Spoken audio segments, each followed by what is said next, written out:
મિત્રો, ગણેશ ચતુર્થીનો બ્લોગ આવી રહ્યો છે. લંડનમાં ગણેશ ચતુર્થી આપણે ધામધૂમથી ઉજવી છે. જો ઇકો ફ્રેન્ડલી ગણપતિ બાપા અત્યારે અમે બનાવી રહ્યા છીએ. ખૂબ જ સરસ મજાની માટીની મૂર્તિમાંથી. અને ત્યારબાદ અમે બધું ઘરે ડેકોરેશન કમ્પ્લીટ કર્યું છે. આપ જોઈ શકો છો દરેક ડેકોરેશન અને માટીની મૂર્તિનું અત્યારે જેમ કુંભાર માટલા ઘડતો હોય છે એવી રીતના હાથેથી માટીનું વણાટ કામ આપીને મૂર્તિ બનાવી રહ્યા છીએ મૂર્તિકાર અમારા. ત્યારબાદ ખૂબ જ સરસ મજાના પૂઠાના માંથી ફ્લાવરો બની રહ્યા છે જે ગણપતિ બાપાના મંડપમાં ડેકોરેશન માટે મૂકવાના છે. અને પેઇન્ટર પેઇન્ટ પણ કરી રહ્યા છે બધા અલગ અલગ ફ્લાવરમાં. ત્યારબાદ અડધી અત્યારે માટીની મૂર્તિ કમ્પ્લીટ થઈ ગઈ છે. જુઓ, સરસ મજાનું કાર્ય અત્યારે થવા જઈ રહ્યું છે મિત્રો.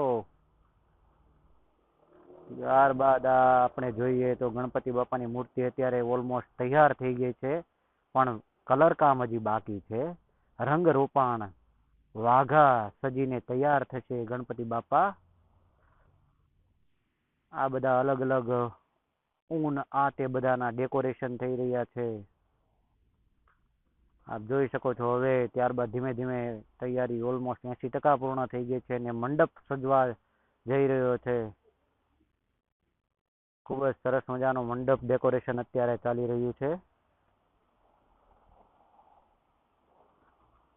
ત્યારબાદ હવે ગણપતિ બાપા નું ધીમે ધીમે સ્થાપન થવા જઈ રહ્યું છે.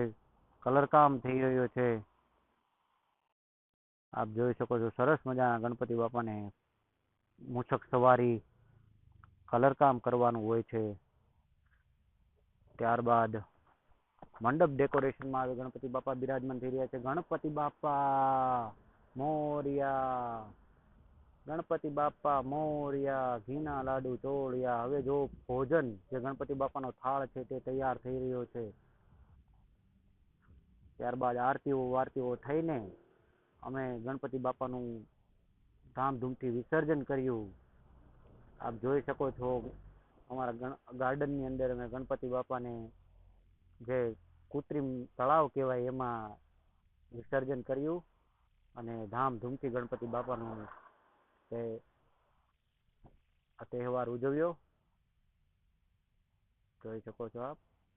ગણપતિ બાપા મોર્યા. ખૂબ ખૂબ આભાર.